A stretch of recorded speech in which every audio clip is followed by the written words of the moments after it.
church this morning. If you are a guest with us today, we want to welcome you. However you got here, if somebody invited you or you got lost, let me just promise you this morning, if you think you got lost, you're not lost. You're in the right place at the right time. And we're glad you're with us today. If you're a guest and maybe you've been coming for a little while and you're feeling a little more like you belong and like you fit, that's a good thing, because that's the answer to our prayer. We pray every single week that God would connect people, connect their hearts, not just to a church, but to Him. And sometimes in connecting to Him, you connect to a place. And God is all about places, and He wants you in the right place at the right time for the right season in your life, or wherever it is that you're going. I can promise you, if this is where you're supposed to be, man, there'll be things that you hear, there'll be things that are spoken out of God's Word that penetrate your life, and they ground you for the rest of your life in the course and the journey that God has for you. So if you're a guest, or if you've been a guest for a little while and you want to let us know about it, there's a card right up underneath the seat in front of you. It simply just says connect. And it's not our way to get you on a mailing list, although we will put you there unless you say not to, because we do want to communicate with you. And the best way to let us know that you were here, because we can't meet everybody, is to fill one of those out at the end of the experience. When that bucket comes by for our offering, you can drop it in there. So feel free to take a minute anytime throughout the remainder of this experience and do just that. If you want to let us know that you're here, if you've got a question about the church, we'll be happy to answer it. We'll give you a call, welcome you, thank you for coming, and answer any questions that you might have. But we're just glad you came. But more than that, the Bible promises us this: where two or three are gathered together in the name of God, He promises to be there also.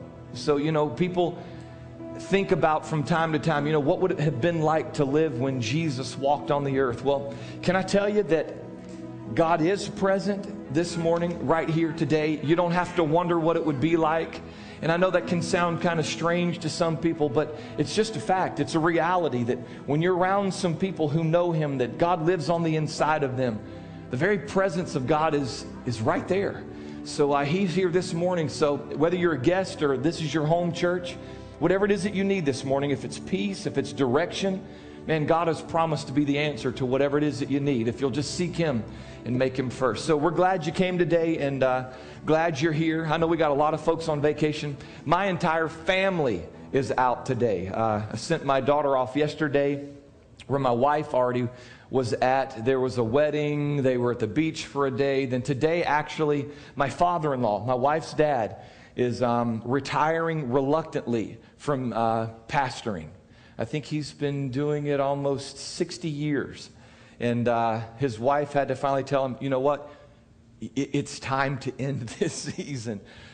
He's at the place where sometimes it's hard to keep a train of thought. And for a preacher, that's a horrible thing, because you've been there on some of my tangents, and you can imagine that if it's just because you're losing a little bit of focus and direction. But my whole family is down there. My wife's family is there. Her brother from California is there. She has 3 brothers. They're all there today. I think my son, I had to stop and fax a piece of music that my son played for a recital on the way here. And my kids are singing. My son's playing piano. I think they even maybe convinced him to sing something too. I'm not sure. So it's just like a great big family celebration. So I feel a little lost without my family, without my cheering section on the front row. So if I seem a little out of sorts, that's what it is a little bit here. But I'm glad you're here, because we're in the middle of a series that to me is one of the most important, I think, that we've ever done. Because this series is about the names of God. And in case you didn't know it, there are different compound names of God. They all begin with Jehovah, which simply means God. But in connection to that is another name that kind of describes the attributes of God, or the nature of God, or the character of God. And the whole purpose for this series is so that you and I can understand the nature and the character of God. Because unless we do, it makes having faith in God and what He's promised very difficult, because you can be uncertain about who He truly is, and whether or not what He's promised is a reality for you. It's like, as I've said over the past few weeks, anytime you get to meet somebody for the first time, you meet them and you're like, cool, that's your name, nice to meet you, and it's about that deep. But if you know you're going to be around this person for any length of time, or you're going to do business with this person, or your child is going to date this person with the potential to marry this person and have offspring with this person, you want to get to know them, don't you? Some of you don't care.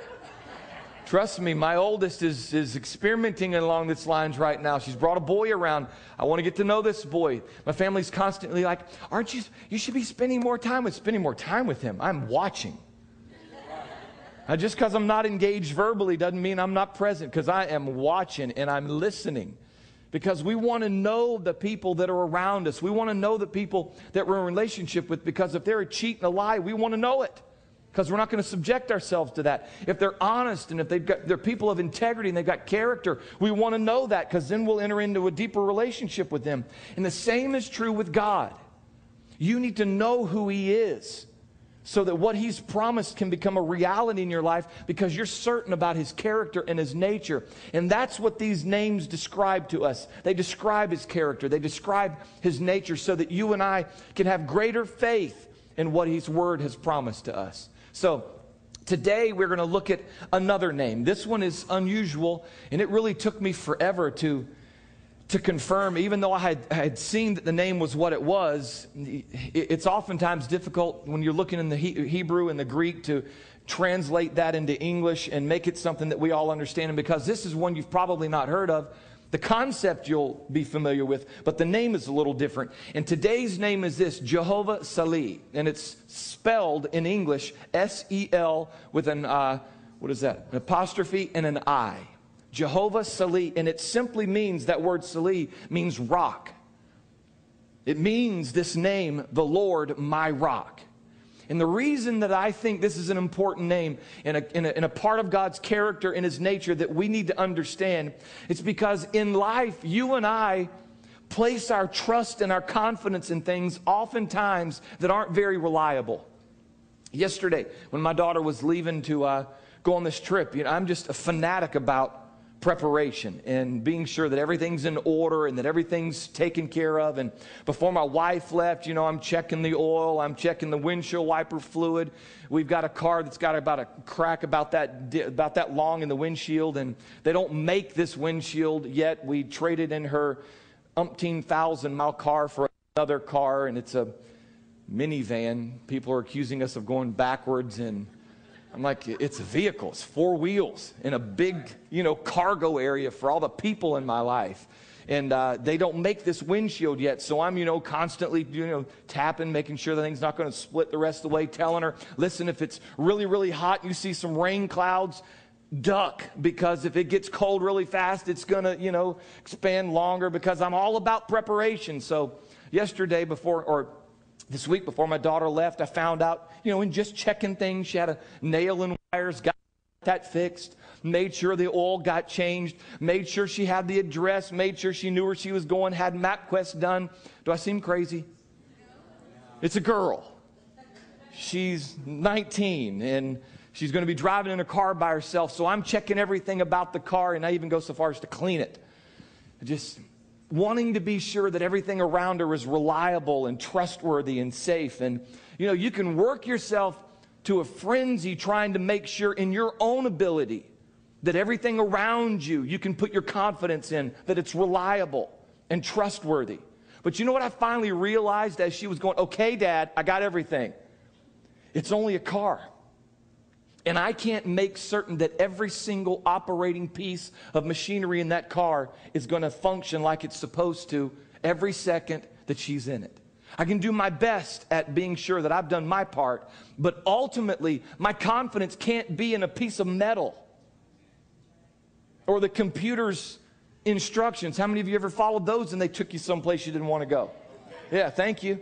I know GPS is a wonderful thing, but sometimes it's told me I was in another state because they're similar cities. Jacksonville's also in North Carolina.